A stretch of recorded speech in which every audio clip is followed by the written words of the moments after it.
ખાસા positive returns નથી, પરંતુ બે સેશન્સથી આ સ્ટોક આપણે જોઈ રહ્યા છે એક મજબૂત, અત્યારે પણ ઓલમોસ્ટ ડેઝ હાઈની આસપાસ છે. ફંડામેન્ટલી કઈ રીતે તમે જોઈ રહ્યા છો ભારતીય એરટેલ કંપનીને?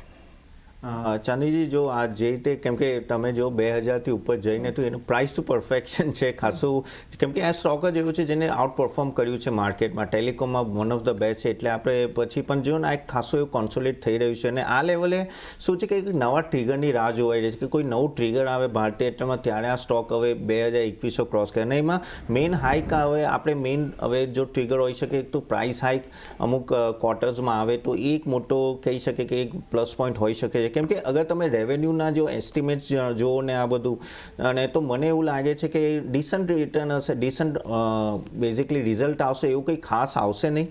પણ આરપુ પર વધારે ફોકસ કરવાનું છે. આરપુનું શું ક્યાં જાય છે? આરપુ ઓલમોસ્ટ કહેવાય કે 230-240ની આજુબાજુ છે. આગળ જઈને કેટલું વધશે? કેમ કે at the end of the ત્યાં પ્રાઇઝિંગ વધશે આરપુ, તો એ ડાયરેક્ટલી તમારે પ્રોફિટેબિલિટીમાં ઇમ્પેક્ટ આવવાનું છે.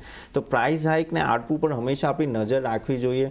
ઇબીટામાં થોડો ડીપ આવ્યો તો હવે એના ઉપર એક એ રીતે કામ કરી રહ્યા છે. પણ કેપેક્સ ઓફકોર્સ એ બહુ મોટું કરી રહ્યા છે. 5Gમાં બહુ મોટું કેપેક્સ છે, એના લીધે તમે ઇબીટા પર ડાયરેક્ટ ઇમ્પેક્ટ આવી રહ્યો છે. એટલે અને રહેવાનું છે, કેમ કે 5Gનું એ જે રીતે રોલ આઉટ થઈ રહ્યું છે, બેઉ જીઓ અને ભારતી ઘણા એગ્રેસિવ છે.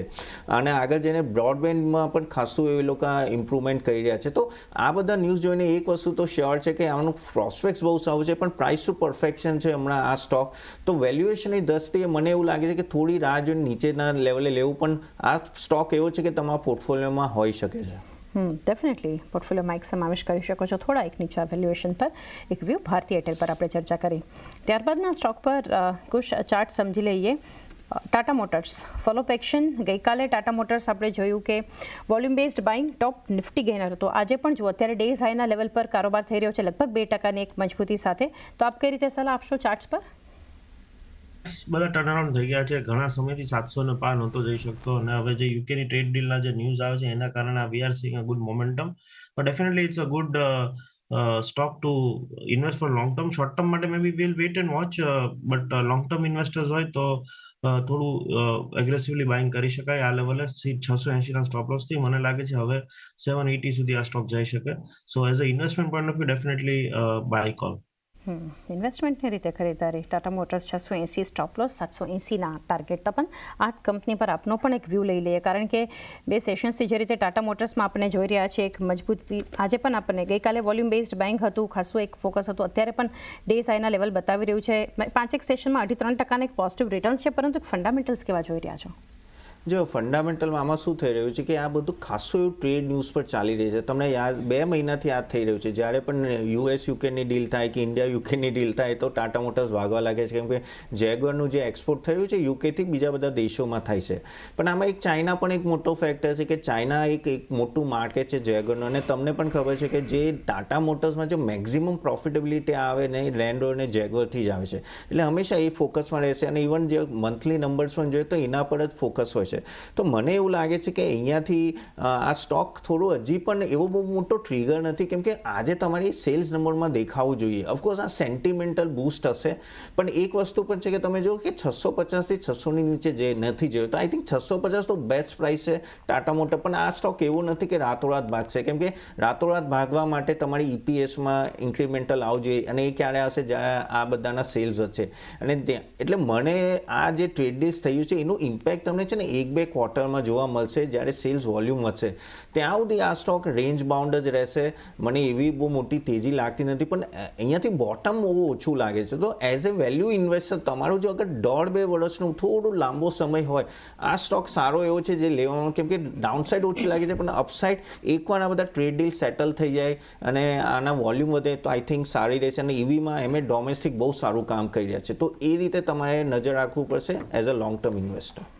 લોંગ ટર્મ ઇન્વેસ્ટર તરીકે ખાસ એક ફોકસમાં રાખી શકો છો. ટાટા મોટર્સ માટેનો એક વ્યૂ બનતો જોઈ રહ્યા છે. ત્યારબાદના કાઉન્ટર માટે જીઓ ફિનાન્શિયલ કોશ કઈ રીતે જોઈ રહ્યા છો? ચાર્ટ્સ 0.5%ની ખરીદારી સ્ટોક પર છે. આ પણ અત્યારે ડેઝ હાઈ પર 316-17ના લેવલ્સ પર જોઈ રહ્યા છે જીઓ ફિનાન્શિયલ. આપનો વ્યૂ? ફિનાન્શિયલ લોંગ ટર્મ માટે જાતની ખૂબ જ સારો સ્ટોક છે, but once they start their fully fledged business marketing, પછી મને લાગે તારું થોડું કરવું જોઈએ. પણ લોંગ ટર્મ ઇન્વેસ્ટર ઓલરેડી હોય તો હોલ્ડ કરી શકાય. ક્યાંક ને ક્યાંક મને લાગે છે કે વી wood recommend two hold four long term. Short term trading avoid કરીશ. શોર્ટ ટર્મ ટ્રેડિંગ અહીંયાથી ખાસ કરીને અવોઇડ કરી શકો છો જીઓ ફિનાન્શિયલ માટે. તપન, મહાનગર ગેસ MGL આજે એક ફોકસમાં છે કારણ કે કંપનીએ અહીંયાથી વોલ્યુમ ગ્રોથ ગાઈડન્સ જે છે એ કટ કર્યું છે, હાઈ સિંગલ ડિજિટ્સ કર્યું છે અને Q1 પણ જુઓ તો બિલો એસ્ટિમેટ જોઈ રહ્યા હતા, માર્જિન્સ મિસ બતાવી રહ્યા છે. તો MGLમાં પણ અત્યારે આપણે જોઈ રહ્યા છીએ કે 1431ના જે લેવલ્સ ઓલમોસ્ટ ડેઝ લોની આસપાસ 3.5% દબાણ છે, પરંતુ લોંગ ટર્મ માટે આપ કઈ રીતે જોઈ રહ્યા છો?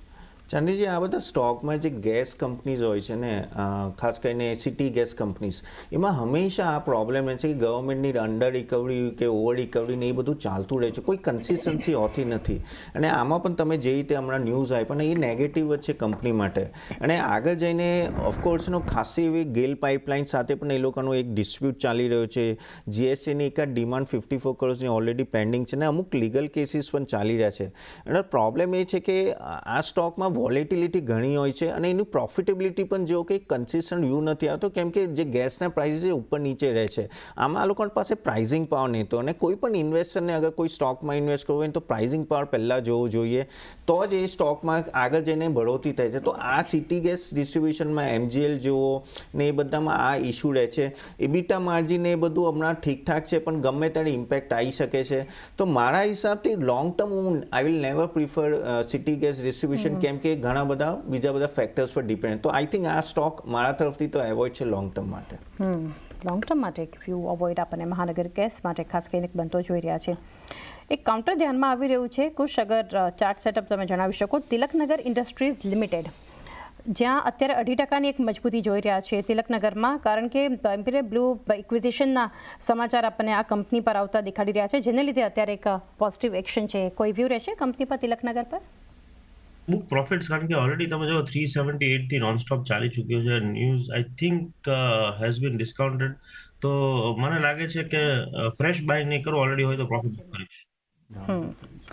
પ્રોફિટ બુક માટેની એક સલાહ તિલકનગર ઇન્ડસ્ટ્રીઝ માટે આવતી જોઈ રહ્યા છે. નિફ્ટીની લૂઝર અત્યારે છે ટ્રેન્ડનું કાઉન્ટર 2% નીચે છે. તપન, વ્યૂ લઈ લઈએ. અત્યારે લેવલ્સ ઓલમોસ્ટ ડેઝ લો આસપાસના છે. આજે કંપનીનું જે નેગેટિવ એક્શન છે ગોલ્ડમેન સેશ દ્વારા ડાઉનગ્રેડ કરવામાં આવ્યું છે ટ્રેન્ડના કાઉન્ટર માટે, એને લીધે આપણને ખાસ કરીને એક એક્શન નેગેટિવ અત્યારે ખાસ કરીને બતાવી રહ્યું છે. પરંતુ આપ કઈ રીતે ફંડામેન્ટલ્સ લોંગ ટર્મ જોઈ રહ્યા છો?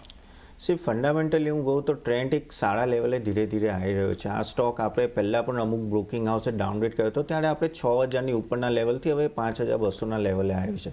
હવે વાત કરીએ તો ઓફકોર્સ આ સ્ટોક પાસેથી હંમેશા કંપની પાસેથી એક્સપેક્ટેશન ઘણા વધારે હોય છે. ઝુડિયો છે ને એમના જે બીજા બધા પણ જે બિઝનેસીસ છે સારા એવા ચાલી રહ્યા છે. વેસ્ટ સાઇડે સારું ચાલ્યું છે અને એ લોકોના પ્લાને બહુ એગ્રેસિવ છે. તમે જુઓ તો 2032માં 4000 સ્ટોરની વાત કરી રહ્યા છે. 250 સ્ટોર તો એ 2026માં જ કરી શકે એટલે એવું પ્લાન છે. સ્ટાર બજારનું પણ એક ખાસું એવું પ્લાન કરી રહ્યા છે સ્કેલઅપ કરવાનું.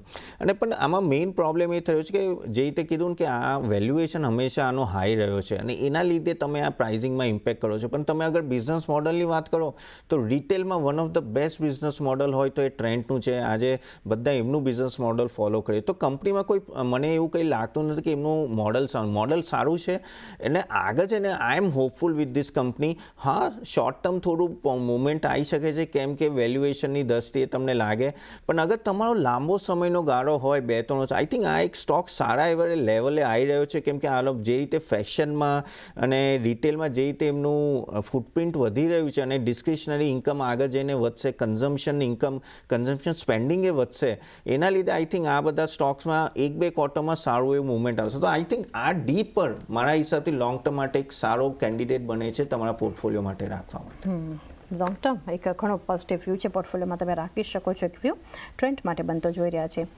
કુશ, સિગ્નિટી ટેકનોલોજીસ લિમિટેડ, આ સ્ટોક પર એક નજર કરો કારણ કે અત્યારે 5.5% નીચે છે સિગ્નિટીનું કાઉન્ટર. ડેઝ લોના લેવલ પર ટ્રેડ થતું આપણને બતાવી રહ્યું છે. હવે સિગ્નિટી માટે આજે અપડેટ જે છે નંબર્સને લીધે છે, બિટ ફ્લેટ છે QOQ બેસિસ પર. માર્જિન્સમાં પણ આપણને થોડું એક દબાણ બતાવી રહ્યું છે, પરંતુ કઈ રીતે આપ સલાહ આપશો સિગ્નિટી ટેક?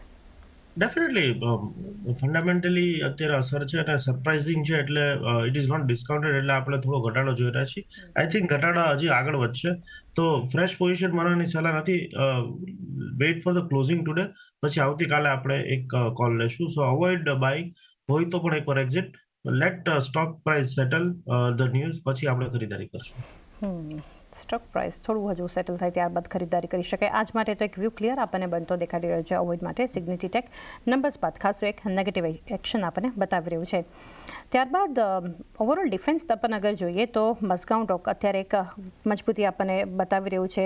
ઇવન શિપિંગ કાઉન્ટર્સમાં આ સિવાય જુઓ બીએલમાં થોડું એક પ્રોફિટ બુકિંગ અત્યારે બનતું જોઈ રહ્યા છે. હિન્દુસ્તાન એરોનોટિક્સમાં પણ એક જોઈ રહ્યા છે ફ્લેટ લેવલ છે. અત્યારે કોઈ વધારે બદલાવ નથી, પરંતુ જ્યારે એક લોંગર ટર્મ માટે આપણે ચર્ચા કરી રહ્યા છીએ, કઈ રીતે આપ વ્યૂ આપી રહ્યા છો ડિફેન્સ સ્પેસ પર? ડિફેન્સ સ્પેસ અગર કોઈને ઇન્વેસ્ટ કરવો હોય ને તો એમને લોંગ ટર્મ જ વિચારવું પડે 5-10 વર્ષનું, કેમ કે આમાં વોલેટિલિટી બહુ રહેવાની. તમે જો કે ખાસી એવી પ્રોફિટ બુકિંગ આવી છેલ્લા એકાદ મહિનામાં, અને રીઝન એ છે કે વેલ્યુએશન તમે જુઓ તો જે 3 વર્ષ પહેલાં હતા એના કરતાં 4 ગણા 5 ગણા છે. અને રીઝન પણ વેલિડેટેડ છે કે ભાઈ જે રીતે એનો ગ્રોથ આવ્યો છે, જે રીતે પ્રોસ્પેક્ટ છે. એટલે એઝ એ ઇન્વેસ્ટર તમારે એક વસ્તુ યાદ ધ્યાન રાખો કે તમે જ્યારે ડિફેન્સમાં એન્ટર કરો ને તો તમારે 20-25% વોલેટિલિટી રહીને ચાલવાની. મેઝાગોન લો તો પ્રોસ્પેક્ટ સારા છે, HL લો, BL લો, જે પણ ચાંદની જે નામ આપ્યા છે બધા પ્રોસ્પેક્ટ સારા છે, એમાં કોઈ ડાઉટ નથી. હવે આગળ જોવાનું કે લોકો કેપેસિટી કેવી રીતે વધારે છે અને કેવી રીતે માર્જિનમાં ઇમ્પ્રુવમેન્ટ કરે છે, અને જેના પર આ લોકો કામ કરી રહ્યા છે. એક્સપોર્ટ પણ સારું એવું અહીંયાથી વધવાનું છે.